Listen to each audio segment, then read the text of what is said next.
Greetings, Regenerates. This is Dave Fortson. Just waiting for Sam to join us from the R&D team. Just stand by for a minute. Good morning, good afternoon, and good evening.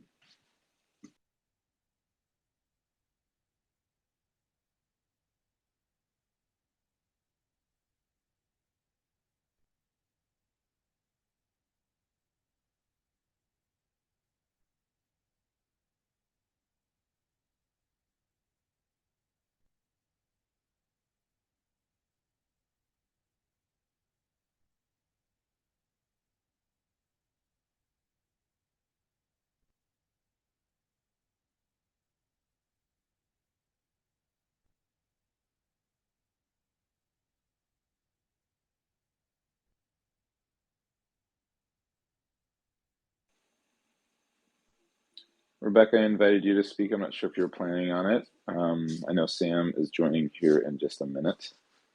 Will, good morning. Howard.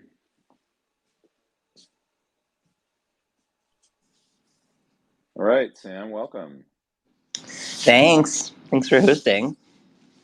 Yeah, of course. My pleasure. I saw you popping in and out. Are you feel like you're got some stability there? Are you Yeah, good? Should we get well, I rolling? haven't done a Regenerati News Hour in a while, and it was like 9:01, and it was empty. It's like Oh, got it. today, Oh, no. there's Here, certainty. here you are. No, it'll fill up over the next chunk of time. But welcome everybody. Dave Fortson, proud Regenerati, CEO of Low Labs, marketing support for the Regen ecosystem. Super stoked to be here. Um, yeah, I think today we're going to be digging in to registry. What is it? How does it work? What's a registry versus a registry program? What are all the registries that exist out there? How do they function? Why are they important for voluntary carbon markets? What are some of the opportunities and challenges with spinning up a registry? There's and what makes the registry for the Regen network ecosystem unique in its approach. So I think I'm just flagging. Those are some areas I thought we could jump into today, Sam. Um, I think I'm just before, maybe offer up you just to give us like the 30,000 foot view of just a reminder of what a registry is and maybe some of the what people may be confusing when they're talking about when they think they're talking about a registry versus a registry program and what their primary function is in our ecosystem. Maybe start there, or really wherever you want to start. But I figured that would be an easy spot. Yeah, that's a great place to start. And also for folks listening, I would love this to be as like open as possible. So if folks want to come up and speak, feel free to raise your hand and join on in. Yeah, and so I've actually been thinking a lot about this recently, Dave. When I went to East Denver, I went to an event, and at the event, one of my friends said, "Wow, it feels like everyone's trying to be a registry," which kind of put me through a loop of thinking about terminology, and so just to call out what a registry is. A registry is a database that tracks information and claims about projects registered under a specific program or protocol. And typically, registries are used in the ecosystem service markets to track carbon credits, who owns them, who's traded them, who's retired them, and then some other information associated with it. It could be the project, it could be the data backing the claims, but the idea is that a registry is a database. But oftentimes we confuse the idea of a registry with the organization that manages the registry or the methodologies and standards themselves. And I think that while you could refer to a registry as an organization that's doing all those things, I think it is really important to recognize that registries themselves are actually databases, because we're kind of operating in a really interesting time in the voluntary carbon market and ecosystem service market space, where a lot of people are developing their own methodologies and protocols independently of any other organization and issuing their own credits. And so, the value add that registries bring is we want to have, public registries to track like who owns the credits and all the data backing claims. So maybe just we'll meander around a variety of topics here, but can you help us understand can registries be are they designed to be gatekeepers? Are they can they be open and permissionless? Like what are the variety of models of how registries might organize themselves, and what are the kind of relating impacts and what might show up in that registry? That's a good question. Yeah, and I don't really have a single answer. And I think my thinking on this probably evolves. I think it could be a mix of things. I think that registries could be, closed and gatekeeping, and or like kind of like act as a gatekeeper that's managed by a single organization if they really value their registry only tracking information for certain protocols and claims. And this is what we see with like the big four, like Vera Gold Standard, American Carbon Registry. And so in that model, if folks want to have a registry that operates in that way, I think that definitely works. My personal view is that I think that um, in this kind of exploding market, it's really important that registries are um, publicly publicly available and as transparent as possible. And if people want to access information or at least be able to reference it, they should be. And the thing that really excites me about like Regen Ledger is the idea of like developing a registry that can be thought of as a public good, in a registry that's tracking more than just who owns the credits. Um, I'm really excited about the idea that registries shouldn't just track who owns the credits, who's retired the credits. It should also be tracking the protocols and methodologies themselves. It should be tracking the decision-making process for how those protocols and methodologies were developed, who approved them, who developed them, who weighed in during a public comment. It should be tracking projects. It should be tracking the data backing MRV and monitoring reports. And I personally believe that registries really should be increasingly thought of as a public good that we all want to maintain as more credits are hitting the market.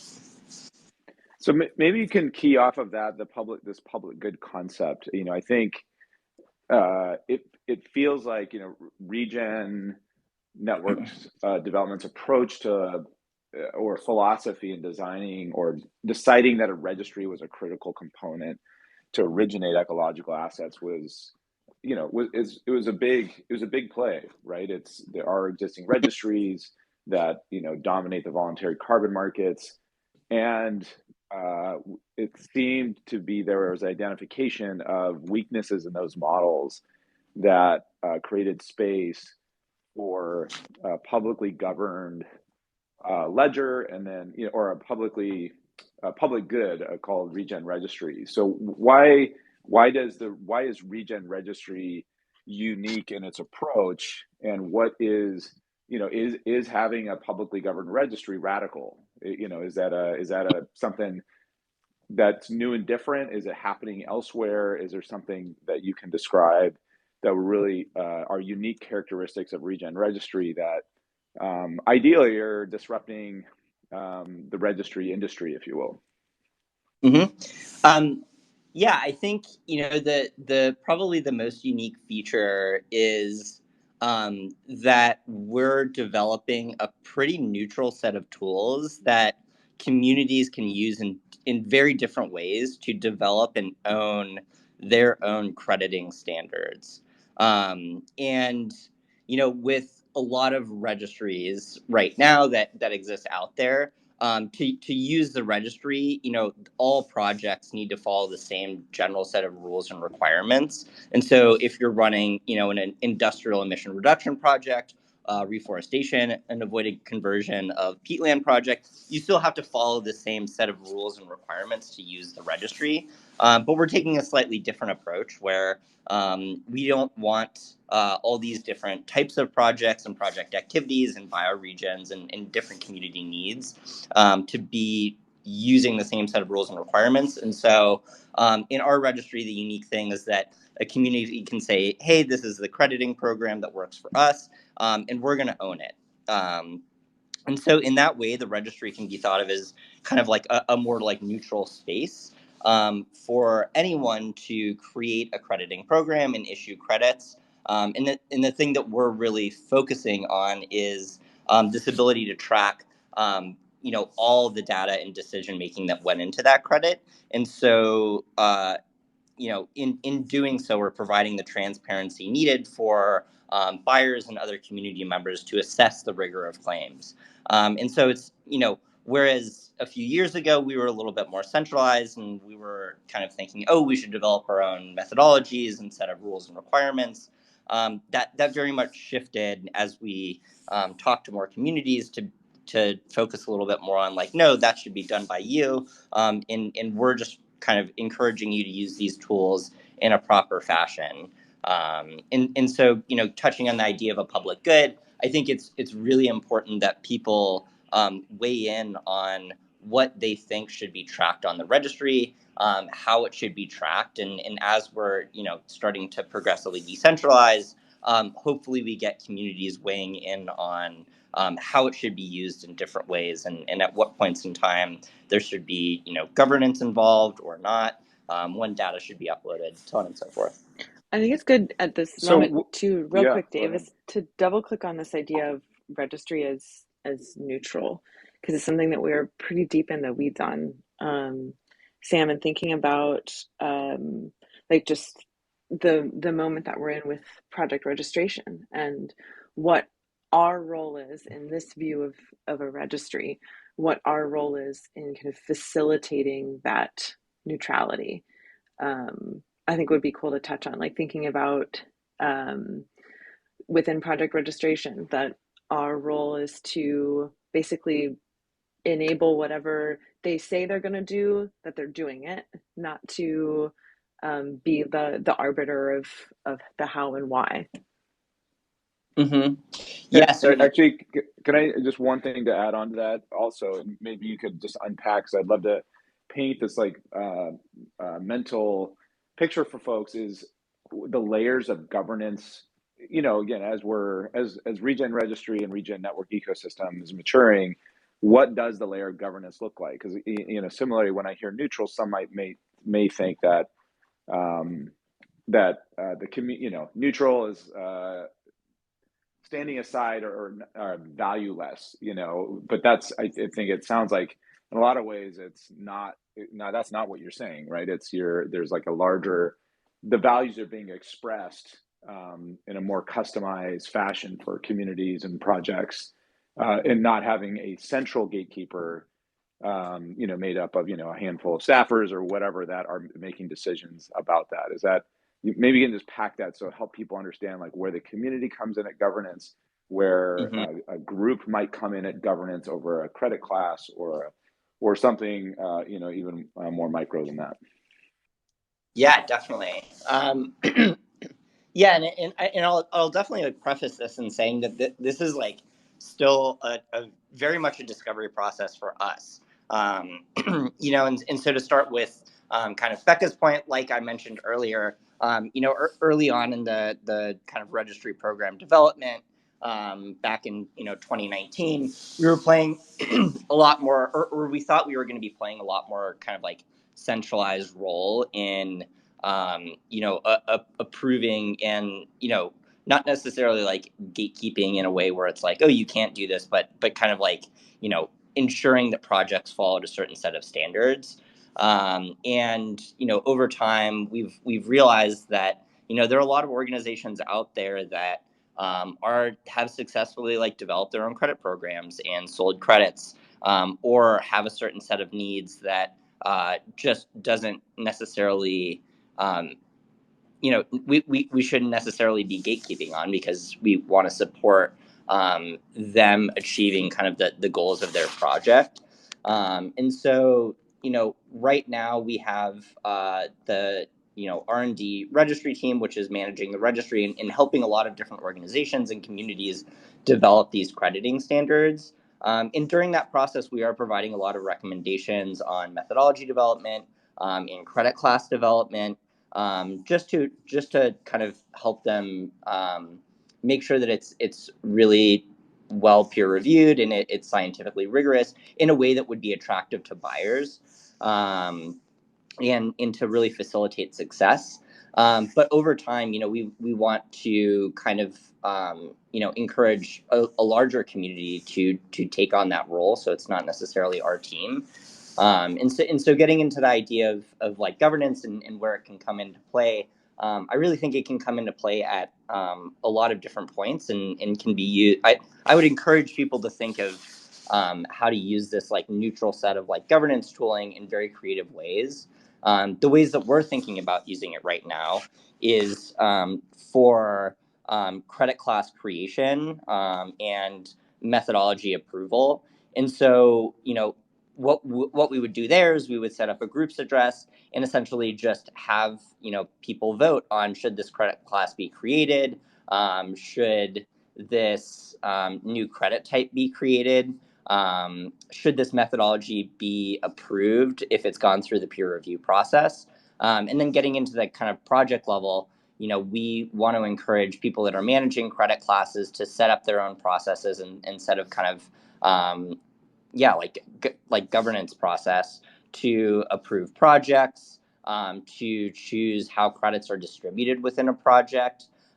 You could use it for credit issuance. You could use it for MRV and approval of monitoring reports and verification reports. And so those are all the places it could fit in. But right now we're really our kind of first use case is we want to make sure that we're using it for methodology approval and credit class approval, just in ensuring that it has been peer reviewed. And if it's 5 people that are voting on something, I think that's totally okay, because what other registries lack right now is insight into who made decisions and why they made those decisions. And so, my hope is that we would provide that transparency, and over time, it would encourage people to start to value more the importance of tracking decision-making processes in project development and credit issuance. Because we don't necessarily want to say that, oh, you did this the right way or the wrong way, but this is why a decision was made, and we can see why that decision was made so that we could start to learn from, how people are thinking about these things. If there are differences of opinion, that's awesome, and we want to track those so we can help learn from mistakes and improve these programs over time. So, question for you, Sam, and again, I'm just as an effort to keep painting pictures, compared to I'll just say general incumbents in the voluntary carbon markets or ecological asset markets.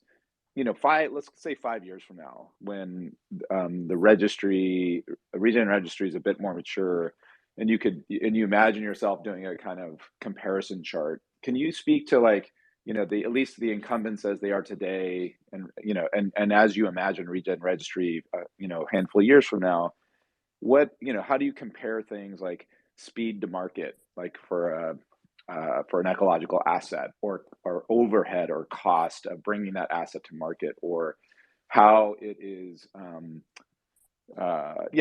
governance or other things? Like, can you, just so people understand, like, again, I think the significant differences and exciting innovations that Regen Registry is bringing to this space, paint a picture of, like, again, we're all sitting looking at how registries have evolved.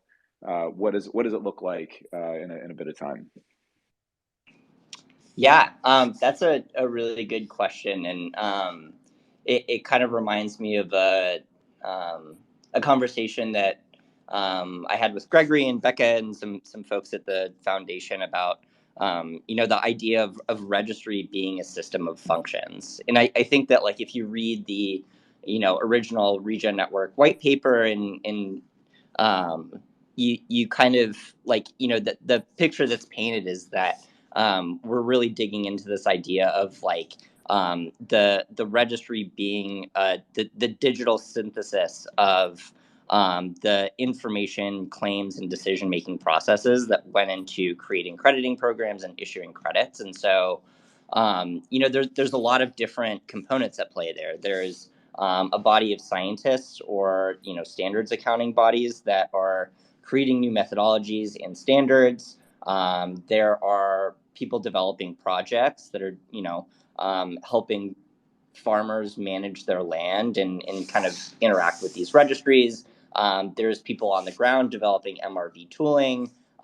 There's people digging into the finances of how do we underwrite, project costs with this idea of like forward markets.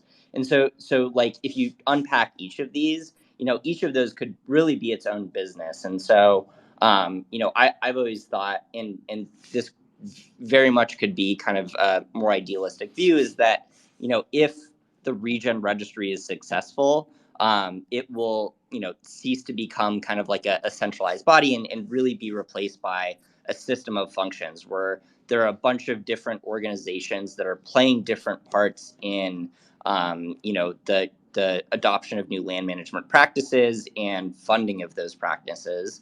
And that, they would each be governing the things that they're really good at. So scientists would be governing the process to approve methodologies and put them through peer review. People that are developing MRV tooling would be developing and governing like the taxonomies and ontologies of how we want to describe data so that it's queryable for people that want to kind of dig into the data backing claims. Project developers and land stewards could help manage their own credit classes so that they're thinking about equitable distribution of credits within a certain program or a certain bioregion. And so I think that like, yeah, that's really like the picture that I'm holding in the back of my mind is as we get more adoption and as people are starting to see value in, or as they realize that they could have skin in the game, so to speak, in helping manage these different processes, they'll be encouraged to become a little bit more involved. I think the crux there is really that like skin in the game component, where the reality is that it's not going to be all philanthropic, and people do need ways to kind of fund their work, which is a kind of an exciting and complex problem to overcome, but I personally think it's possible. And I'm curious, could you share, on a related note, like what does a thriving relationship look like between incumbent registries and Regen Registry in the future? Like what's possible?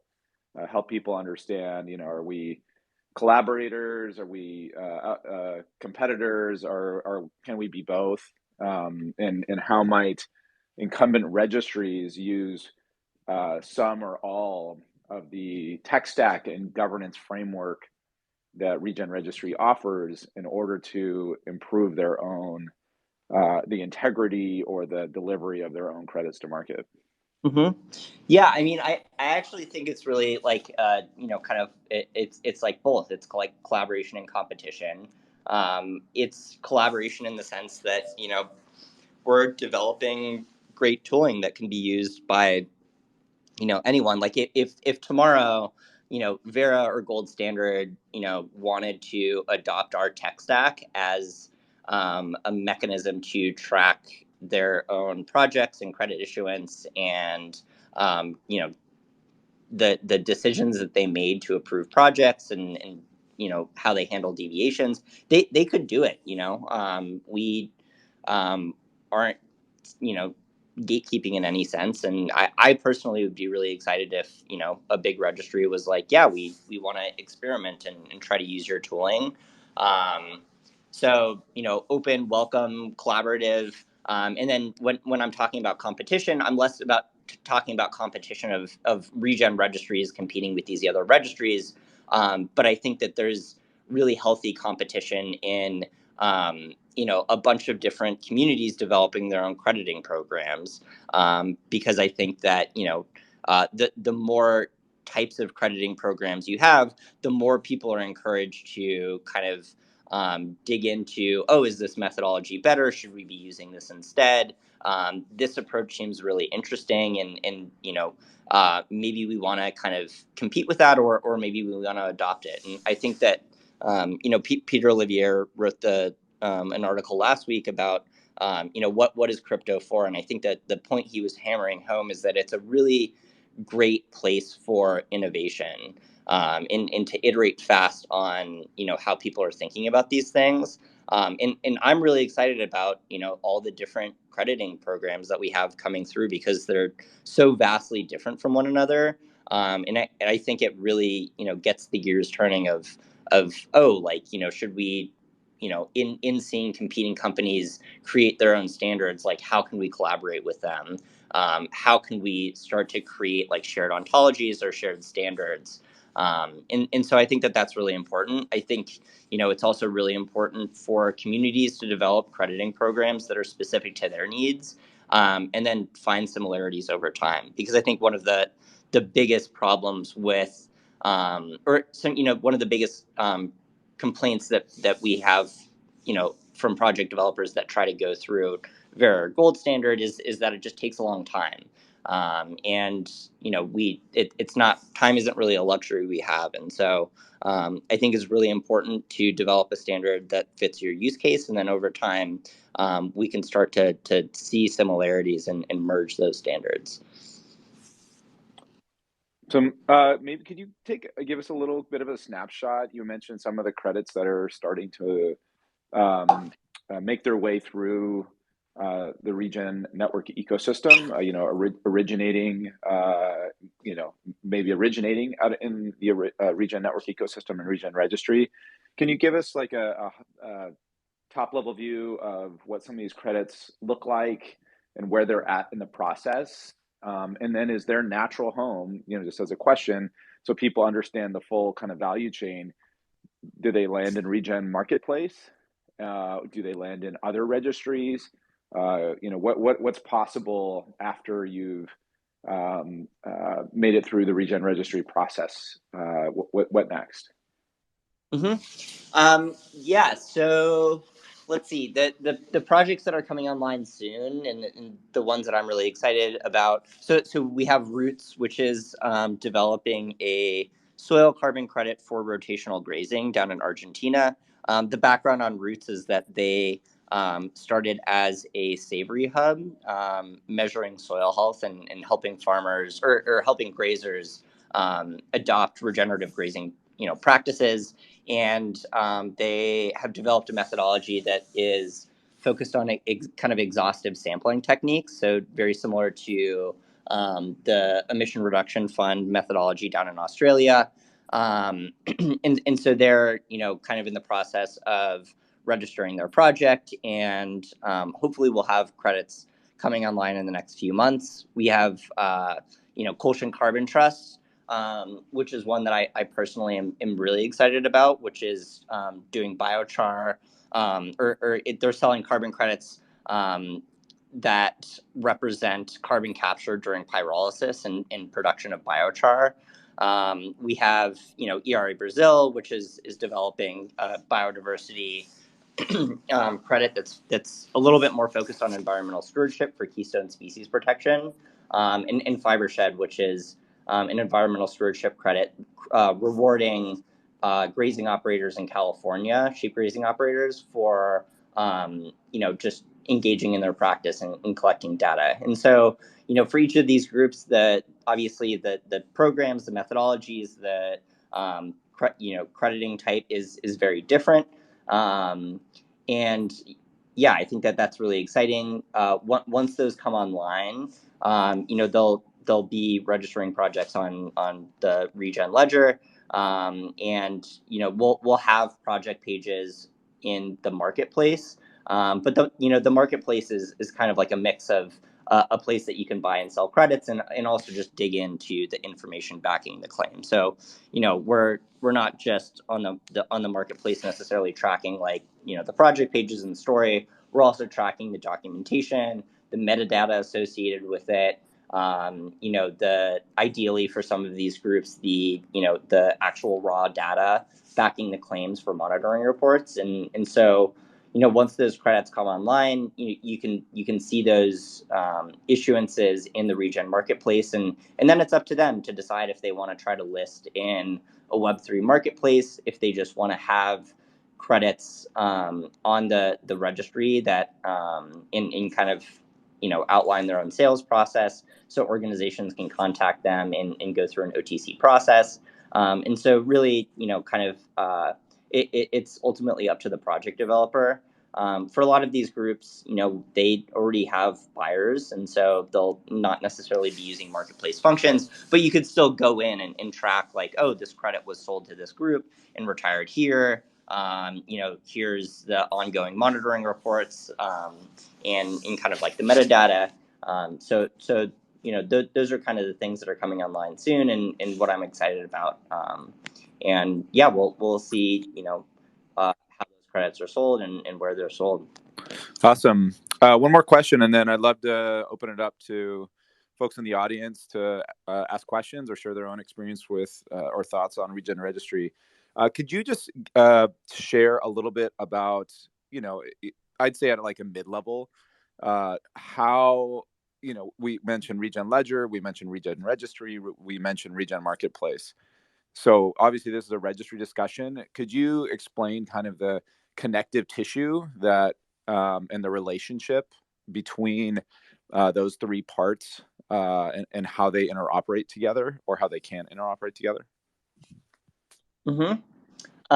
Yeah. So I think the thinking here is a little bit mixed. But if we go back to kind of the beginning of the conversation where, I proposed that, registries, if we're going by kind of a more strict definition, or the database themselves to track, kind of the information claims supporting projects registered under a certain protocol or program.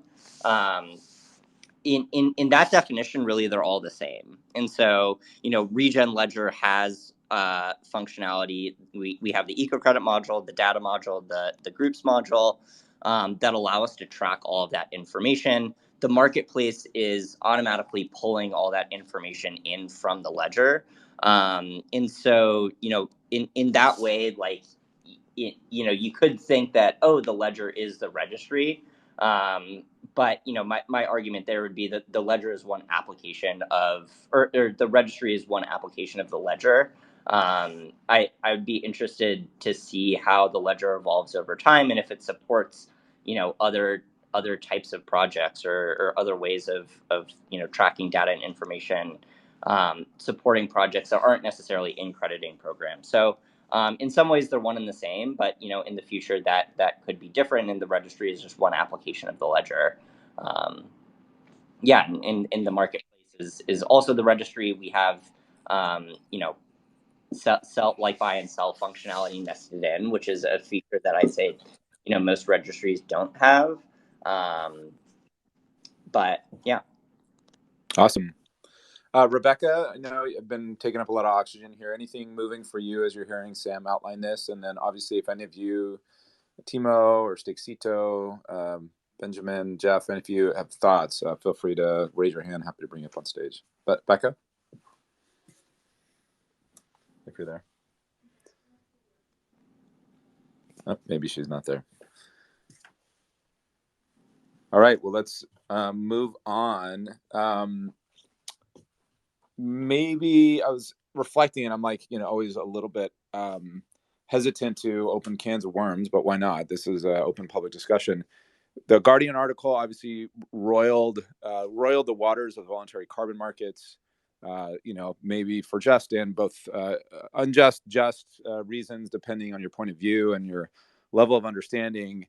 I'm just curious, just generally, not as a rhetorical question, but does the registry solve anything that was raised in that article? Like, well, did we look at that story as Regen Network and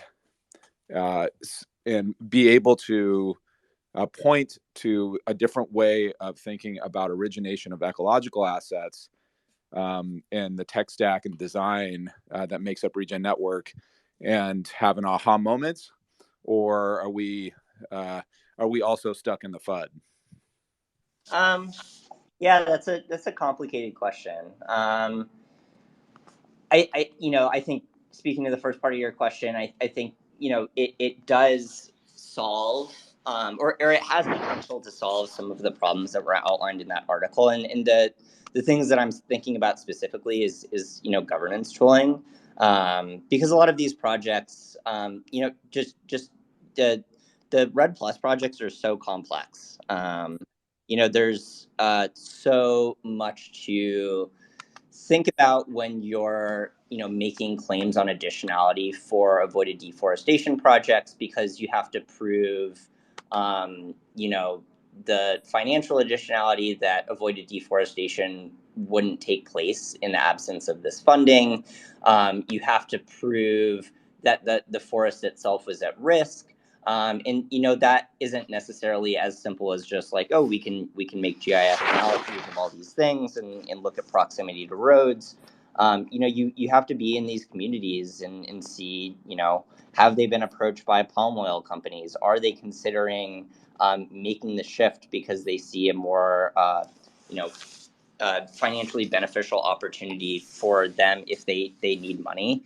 And so I think that the Vera methodologies for avoided deforestation are very general, with the intention, or with the intention of leaving it up to the project developer and the community to essentially make those claims on additionality, and because they look so different in different projects. And so I think one opportunity I see in Regen Registry's governance tooling is just to track how decisions were made around, proof of additionality, decision to run the project, how frequently, they're going to be updating baselines and things like that.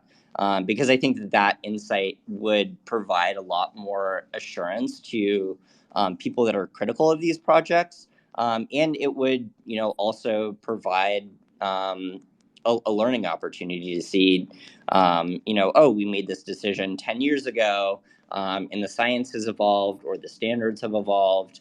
And clearly, we thought we were doing our best at the time, but maybe we should, think about adopting something new. And so I think from a technical standpoint, there's more opportunity for assurance to be given to the claims in providing, insight into the decision-making process, and then also data, obviously. If we could be tracking data used a little bit more in a machine-readable way, so that people don't have to dig through 50-page reports, I think that's really valuable. But then again, it's complicated, because I think a lot of those critiques also focus on just the slow evolution of standards, and that what we're finding now is that there's projects that probably overcredited, or maybe should not have adopted such a strong baseline, and that doesn't necessarily come down to the technology, but more just like, how quickly are we iterating? How are we learning from our mistakes? How are we adopting new ways of thinking about these crediting programs? So kind of a mixed bag. That's fair. Ed, you've had your hand up, and then we'll go to Howard. Ed, you first. Yes. Hello, everybody. One thing I've been finding, and I've been hearing from the regenerative farmers and land stewards that are trying to do consulting, is they'll meet somebody and they'll have been told by academia or somebody else what they need to do to become regenerative or to help their farm situation. Let's say they've all of a sudden, because of heavy rains, got flooding issues. So they're being told a traditional way to deal with that is to put in tile drainage. So take the money you're getting from credits or something else and spend it on that. And then or maybe you just need to go no-till, but not telling them how to do it, or that they really need to do cover crops too. And because it's all about the success of our land stewards and farmers that we're really trying to meet. And then they run into, sort of a real regenerative consultant, and they're like, no, don't go spending all that money on tile drainage. That really isn't going to solve your problem. Or if you just did what they told you with the no-till, you're really not going to get anywhere. In fact, in some ways, you're going to go backwards in some senses because you're not hearing the whole story. So knowledge is, and of course, abroad, we're hearing that. I'm running into that a lot, farmers that want to change, but they're either getting no advice or bad advice. And then when they design a project and they get support for it, and it's all a waste. And I think if we don't get some people that are reviewing or the peer-to-peer that are really understand the new science and the new implementations, we're just going to see a lot of people failing. And that's really the worst thing, I think, for the movement that could happen. We've realized that with the Regen Ag thing is, when we go to a farm, we've got to ensure success or else we're going to lose the whole system. So how we meet that knowledge need and that we're even thinking about maybe we need to create tests for people, even agronomists or people at universities before they go out and do something. They've got to have a certain amount of knowledge. Otherwise, they're really not helping solve the problem. So that's a big issue I'm finding. Thank you. Thank you, Ed. Sam or Becca, any thoughts there? Yeah. I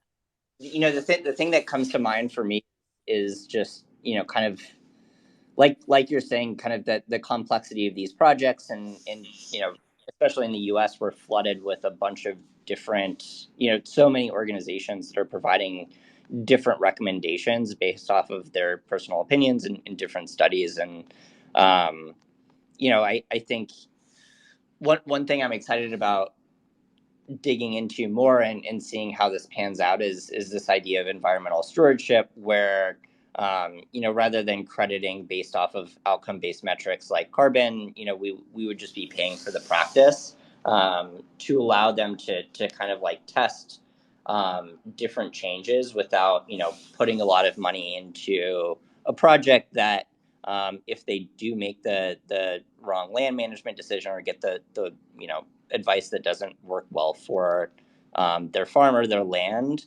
that it's not necessarily tied to success in carbon sequestration. But I think it's extremely complicated, and I'm sure Ed, better than most that it operates so differently from farm to farm, and kind of just the landscape scale considerations that you have to make really affect it. So thanks again, Ed. Appreciate it. Always appreciate your support of the ecosystem. Always grateful. Howard, what's on your mind? Yes, good morning. Sam, thanks for the explanation of how the registry fits into the ecosystem. And I wanted to run by you Colson Carbon's Trust current pilot project and see how the registry would fit, how we could fit the registry framework and or the marketplace. We're in the process of setting up Colson Carbon Co-op. It's initially going to start as a producers co-op for folks adopting natural climate solutions to be able to gain scale within our service territory. And the second phase of it, where the registry comes in, and I wanted to get your guidance, is we're looking to have place-based marketing to overcome the suspicions that have attached to some of the voluntary markets, their remoteness. We're thinking of setting up an infrastructure to market local credits locally. Things like some of our abundant farmers markets. I know you're acquainted with several of them in our region. And we're thinking of creating a presence there and perhaps at our consumer food co-ops and present the projects that are being developed in the future as something that people can invest in, can acquire carbon credits along with their food to co-market wholesome food and eco credits. And that's the idea we're trying to develop. From your explanation, uh, I hadn't really thought about the plumbing, the back office side of the credits as much as trying to engage people where they are with this idea of cooperative marketing on both the producer and the buyer side. And I wanted to get your guidance on how to think about the registry as the vehicle for achieving at least the, well, perhaps both sides, but if you could comment on that. Yeah. Where to start?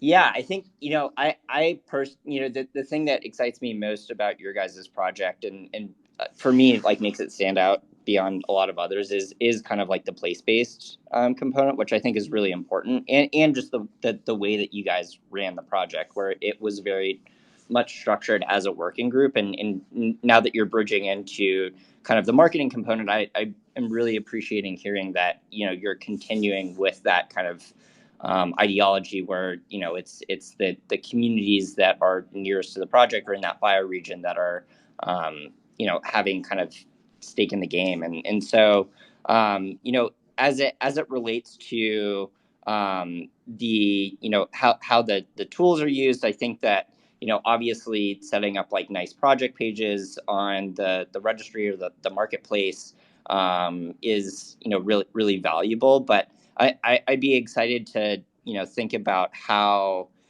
these tools can be used in creative ways to help like kind of manage the credits in the way that you're talking about. And like some ideas that come to mind would be creating a group account that is governed by people that are buying into this program and voting on how credits are distributed, how they're held, when they're retired, what they're retired for, how the funding plays in, like in investing in the project. Are they helping underwrite project costs? Are they expecting return on investment to get carbon credits themselves?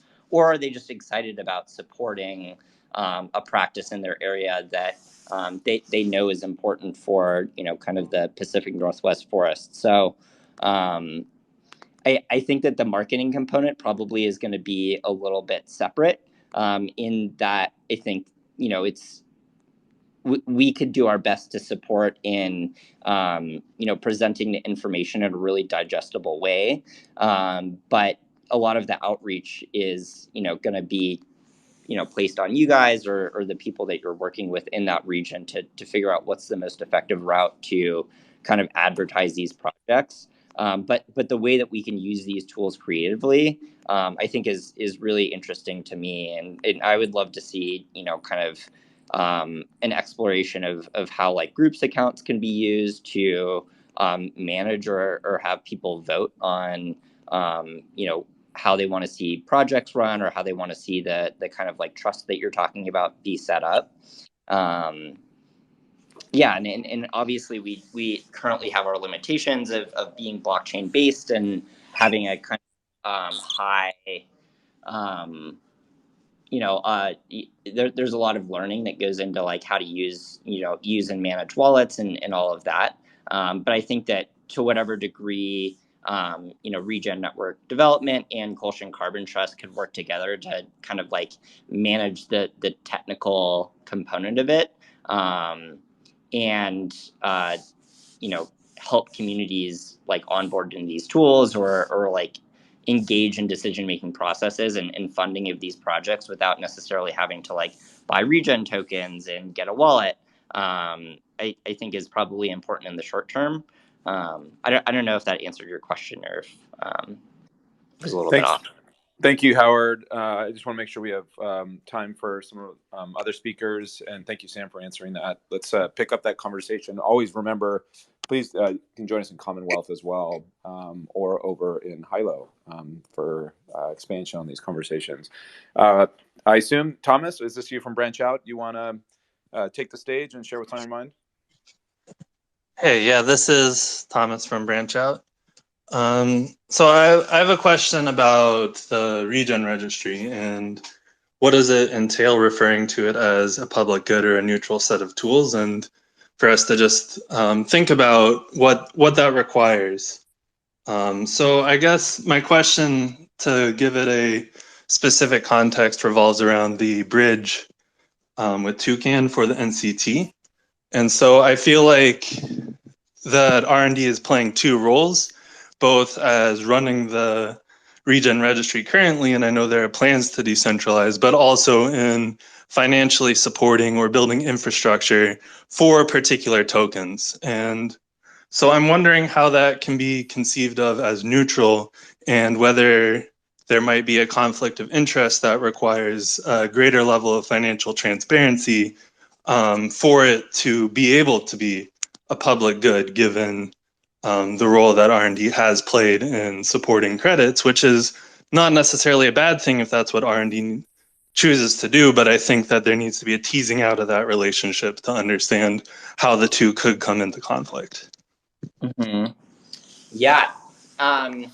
So I would maybe just to help frame this, maybe like separate it into like the governance of the registry and the software of the registry, where thinking about like when we talk about neutrality, the software being kind of like a neutral set of tools that can be used in a variety of ways.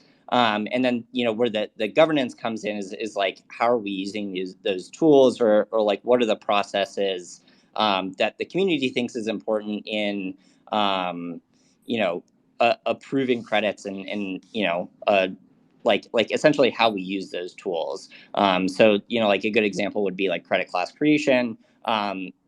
Right now we have a permissioned credit class creation route where people that want to be credit class creators have to go through a governance process, but once they get that, could we instill further kind of like governance processes for how credits or how credit classes should be created for certain credit class creator addresses? Speaking to your question, your point about kind of like the bridge, I think that yes, that was a decision made by R&D to support that, but the decision to support that was more focused on recognizing the need for interoperability and the fact that there are other blockchain ecosystems that are developing essentially their own like registries, if you're thinking about them as like a database that tracks these credits. And so in developing this bridge with Toucan, like, R&D did support it, but it's for a larger mission to, encourage interoperability and shared metadata standards and ontologies for, the inevitability of many blockchains and, acting as registries themselves. Yeah, and when it comes to conflict of interest, I don't necessarily think that the conflict of interest in the desire to develop it was necessarily like a financial mechanism, but I think that when we decided to do it, it was more the desire to support interoperability. Yeah, I can understand. Sorry. Yeah, I understand the value of the interoperability. I guess where for me it gets muddy is around the promotion of NCT through things like Cosmos Zero and the representation of it as high quality. And that comes back to the question of all the recent reports calling into question those methodologies. And so I'm wondering, given I don't know how much money and time went into it, and however, what other benefits might come out of the bridge is all well and good, but I think there's still a very important question around if there is a lot of effort put into creating unique infrastructure just for, or initially alongside with promoting a particular credit, what safeguards need to be in place to ensure that there is the transparency for the community to decide there's no conflict of interest? I think Yeah, Gregor, I think that. I think that would. I mean, I think the infrastructure for that is a vote and a Commonwealth proposal, as you have been leading, which I think is why at R&D we've been sort of embracing that as a process to sort that out. I think as has been discussed in the forum, from my perspective, the quality of NCT is relative to the quality of BCT, which currently are the only two spot carbon credit types. And then there's the quality of future carbon credits, which we're striving with all of our efforts to create. It's quite hard to bootstrap a marketplace, right? So it's quite hard to kind of like engage a community and try to build a relationship of supply and demand when there's no product. And so I think a lot of our decisions to be sort of backwards compatible with legacy systems through the Toucan Bridge are really just attempts to serve the community so that there are, credits and there's an opportunity for exchange, buying and selling, kind of like building a relationship and an education, and start offsetting pieces. I think the debate on the baselines, of course, there's multiple layers of challenge here, Thomas. One of them is that the report, the Guardian report, comes like a year after the process of Regen following what is in the registry that the community voted on, right? So R&D is following the guidelines as promised that, the community said, let's have a registry that grandfathers in these existing legacy registry systems, Vera Gold Standard and Plan Vivo. Of those three, the only tokenized versions available to bring into a marketplace, still as of this date, are Toucans NCTs. So, there's sort of like, there's complexity here. And I certainly, I think there's a whole nother really interesting conversation to have, which is the one that I really prefer, which is to have a conversation that focuses on kind of like setting up a charter of principles and values and encoding that so that we can all follow and people can understand on what, like, be on solid footing, right? And I don't know, I'll pause there. Hopefully that's helpful in asking or in answering your question. Well, I guess the one thing I feel is left unanswered is just the question of financial transparency and understanding the extent of R&D's investment into backing the NCT parallel to its role as a scientific accreditor of credit quality. Yeah, so I think that R&D's exposure to NCT is, I mean, somewhere around 250,000 credits or so. So at current market rates, that's about $500,000. And we made the decision to sort of seed the marketplace. I'll note that, I guess our financial exposure to city forest credits to try to seed the marketplace is significantly higher than our financial exposure to NCT. I think it's completely fair to ask the question about, the multiple roles that R&D plays in the ecosystem. I think we're doing our best to progressively decentralize. So I think the progressive decentralization of different roles only really works when we can sort of like spin out competent counterbodies. So I think Regen Foundation is doing its best, and I think we're approaching a moment when registry sort of like quality control is fully outside of R&D Inc., R&D Public Benefit Corp. In the meantime, I would say we're doing a really good job at transparency, engagement, and processes around that. I think if the community was to, I think in terms of transparency and sort of due process, if the community was to vote, if you were to bring it to a vote, and I think R&D would recuse itself from that vote, and if the community was to vote that NCT shouldn't happen, I think we would certainly respect that, despite maybe our opinion that that's not quite the right way to go.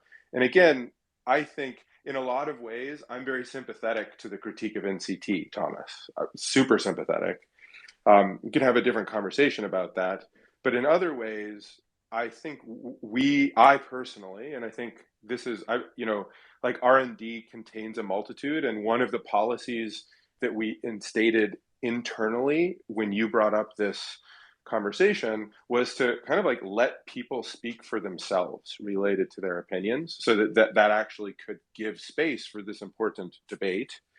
I think what's common inside of R&D, and I think this is common to the foundation, and I think this is common amongst a lot of the community as well, is that we are trying to create a pluralistic process where different entities can manage their own standard setting. And so you can have a judgment around the Vera process, but you have to acknowledge that there is a process. There's a scientific process, there's a committee, there's third-party verifications.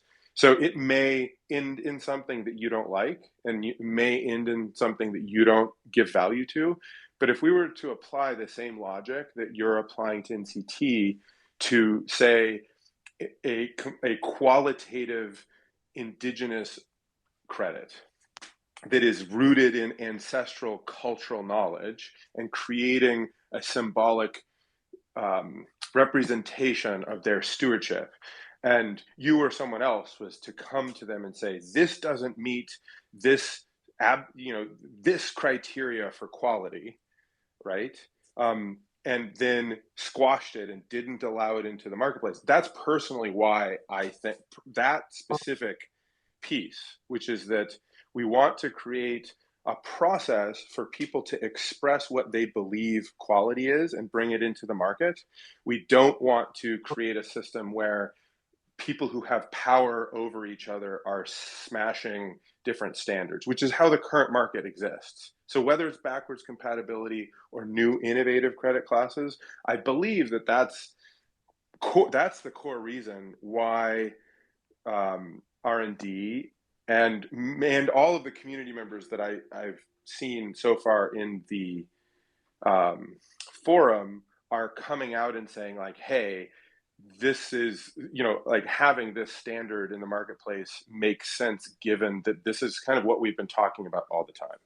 So I've both shared some transparency, which because I've been out of the office, I haven't done in the forum, but I'm happy to share. I think it's completely fine for us to be transparent about that. So I've shared that, and hopefully that like deeper concern, which is, where we think the quality control in our minds, the quality control is that you can show due process in expressing the quality definitions of a credit, not to meet someone else's quality definitions of a credit, is how we're thinking about credit quality.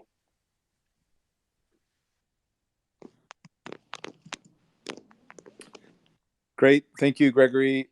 Sam, anything to add there? And then we'll wrap up for the day.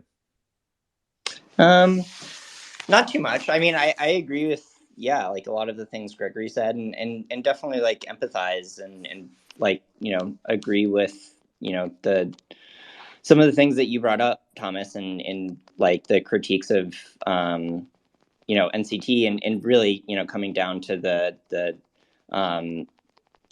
maybe not that necessarily the Vera methodologies, but like the implementations of them and kind of